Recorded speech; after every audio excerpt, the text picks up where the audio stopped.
اعوذ باللہ من الشیطان الرجیم بسم اللہ الرحمن الرحیم۔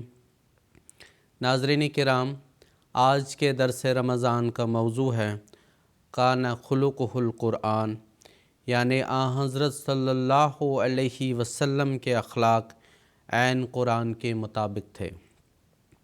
حضرت سعد بن ہشام بیان کرتے ہیں کہ میں حضرت عائشہ رضی اللہ تعالی عنہا کے پاس گیا اور عرض کی کہ اے ام المؤمنین، مجھے حضرت صلی اللہ علیہ وسلم کے اخلاق کے بارے میں کچھ بتائیں۔ انہوں نے فرمایا کان خلقہ القرآن، آپ کے اخلاق قرآن کے عین مطابق تھے۔ کیا آپ قرآن نہیں پڑھتے؟ اللہ تعالیٰ نے آپ کے متعلق فرمایا انک لعلی خلق عظیم، مسند احمد بن حنبل۔ کسی نے کیا خوب کہا ہے، حسن یوسف دم عیسیٰ ید بیضا داری، آنچ خوبہ ہما دارت تو تنہا داری۔ عبداللہ بن سلام یہودیوں کے بہت بڑے عالم تھے اور یہودی ان کا بہت احترام کرتے تھے۔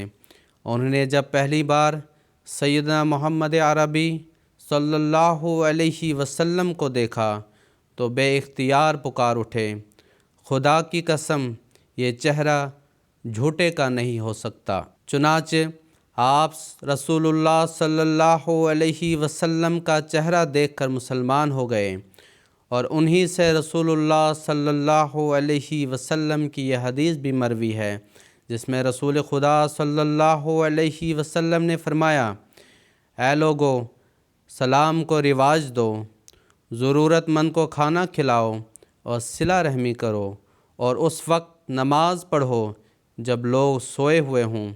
اگر تم ایسا کرو گے تو سلامتی کے ساتھ جنت میں داخل ہو جاؤ گے۔ ترمذی ابواب صفت القیامہ۔ رسول کریم صلی اللہ علیہ وسلم نے اپنی بعثت کا مقصد ان الفاظ میں بیان فرمایا ہے کہ میں بہترین اخلاق کی تکمیل کے لیے مبعوث کیا گیا ہوں۔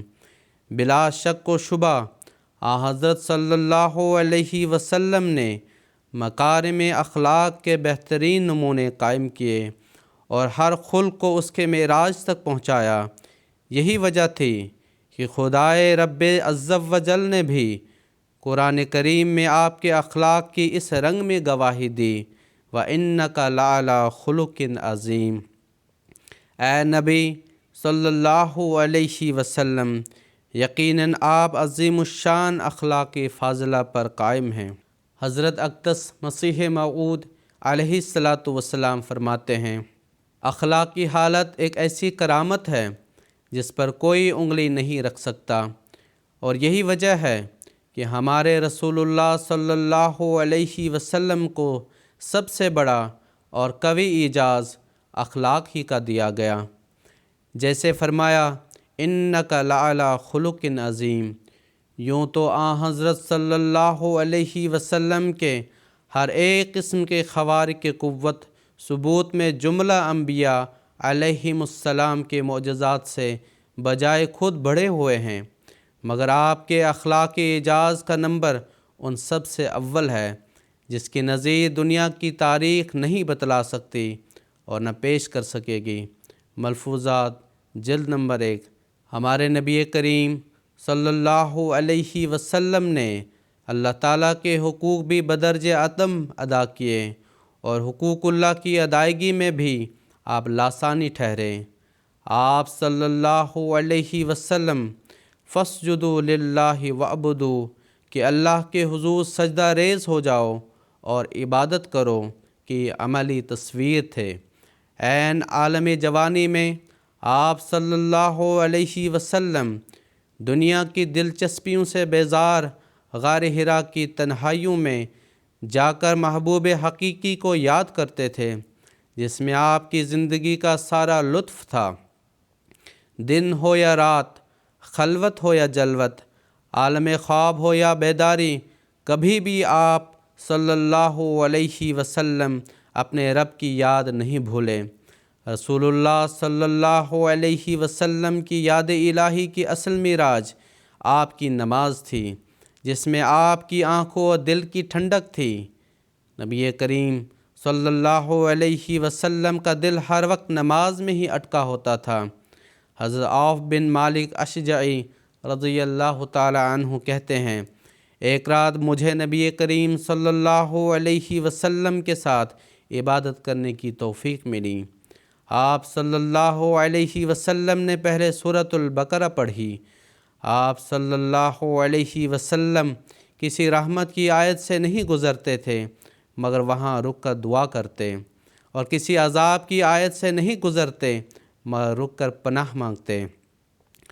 پھر نماز میں قیام کے برابر آپ صلی اللہ علیہ وسلم نے رکوع فرمایا جس میں تسبیح و تحمید کرتے رہے۔ پھر قیام کے برابر سجدہ کیا، سجدہ میں بھی تسبیح اور دعا پڑھتے رہے۔ پھر کھڑے ہو کر آل عمران کی تلاوت کی۔ پھر اس کے بعد ہر رکعت میں ایک ایک سورت پڑھتے رہے۔ اسی طرح مخلوق کے لیے آپ صلی اللہ علیہ وسلم رحمت بن کر آئے۔ آپ کے جانی دشمنوں نے بھی آپ کی رحمت سے وافر حصہ پایا۔ کسی نے آپ سے کہا کہ اپنے دشمنوں کے لیے بد دعا کریں۔ آپ صلی اللہ علیہ وسلم نے فرمایا، میں لعنت کرنے کے لیے نہیں بھیجا گیا بلکہ رحمت بنا کر بھیجا گیا ہوں۔ اللہ تعالیٰ نے آپ کو ہمارے لیے اسوہ ٹھہرایا، جیسا کہ قرآن کریم میں آیا ہے کہ لَقَدْ كَانَ لَكُمْ فِي رَسُولِ اللَّهِ أُسْوَةٌ حَسَنَةٌ سورۃ الاحزاب آیت 22۔ نبی کریم صلی اللہ علیہ وسلم تمہارے لیے بہترین اسوہ ہیں۔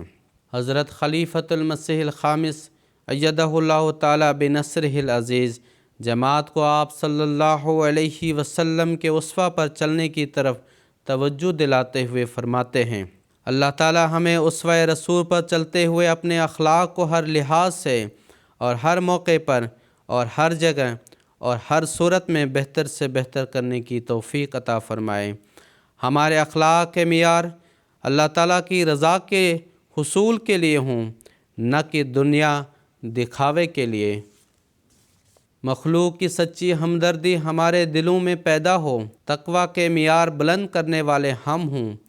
ہم نے زمانے کے امام کو مانا ہے تو ہماری سوچ ہر وقت یہ رہے کہ ہمارا کوئی عمل اسلام، حضرت صلی اللہ علیہ وسلم اور مسیح موعود علیہ السلام کی بدنامی کا باعث نہ بنے، بلکہ اسلام کی خوبصورت تعلیم کو ہم پھیلانے والے ہوں اور دنیا کو اس سے متاثر کرنے والے ہوں، اور اس سے بڑھ کر یہ کہ ہم اپنے اخلاق کے معیاروں کو بڑھانے کی ہر وقت کوشش کرتے رہیں، اور اللہ تعالیٰ کے آگے جھک کر دعا سے کام لیتے ہوئے اللہ تعالیٰ سے اس کے حصول کے لیے مدد طلب کرنے والے ہوں۔ خطبہ جمعہ فرمودہ 2 مارچ 2018۔ اللہ تعالیٰ ہم سب کو اس حدیث کے یعنی تم میں سے سب سے اچھا وہ ہے جس کے اخلاق سب سے اچھے ہوں، جس پر عمل کرنے کی توفیق عطا فرمائے، اور خاص کر اس ماہ مبارک میں آپ صلی اللہ علیہ وسلم کے اخلاق ہمدردی علی خلق اللہ پر عمل کرنے کی توفیق عطا فرمائے، کیونکہ اس ماہ مبارک میں آپ صلی اللہ علیہ وسلم کا جود و کرم اپنے عروج پر ہوتا تھا۔ اللہ تعالی ہم سب کو اس کی توفیق عطا فرمائے، آمین برحمتک یا ارحم الراحمین۔